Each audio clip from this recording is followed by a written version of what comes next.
محترم ناظرین کرام، السلام علیکم۔ آج کی ویڈیو بہت ہی پیاری اور اللہ تعالیٰ پر یقین بڑھانے والی ویڈیو ہے۔ اس ویڈیو میں بتایا جائے گا کہ کس طریقے سے اللہ تعالیٰ کے قریب ہوا جا سکتا ہے، اور ہمیں چاہیے بھی وہ کام کہ جن کے ذریعے ہمیں اللہ کا قرب حاصل ہو اور ہمارا شمار اللہ کے نیک اور پسندیدہ بندوں میں ہو۔ اللہ سے دعا کرتے رہنے سے اللہ کی ذات پر یقین بڑھتا ہے۔ اللہ کو پکارتے رہیں، اس سے تعلق بڑھتا ہے، اس سے محبت بڑھتی ہے، اس سے قرب بڑھتا ہے۔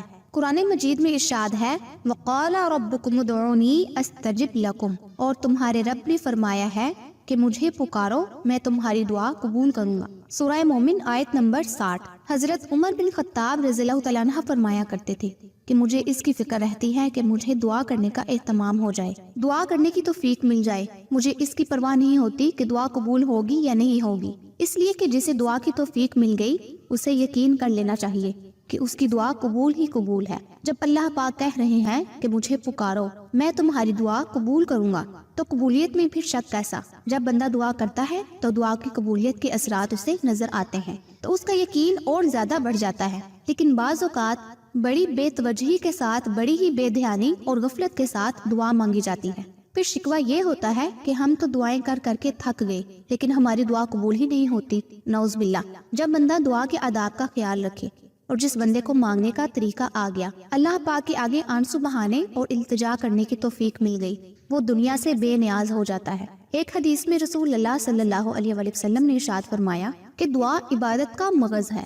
جامع ترمذی حدیث نمبر 3382۔ دعا میں بندہ اپنی فقیری، اپنی عاجزی اور اپنی محتاجی کا اظہار کرتا ہے، یہ اللہ کو بہت پسند ہے، اور دعا کا فوری اثر یہ ہوتا ہے کہ انسان کا دل پرسکون ہو جاتا ہے۔ اللہ پاک سے رابطے کی مضبوط شکل دعا ہے، سب سے مؤثر وظیفہ دعا ہے، عبادات کا مغز دعا ہے، اور تمام وظائف کی سردار دعا ہے۔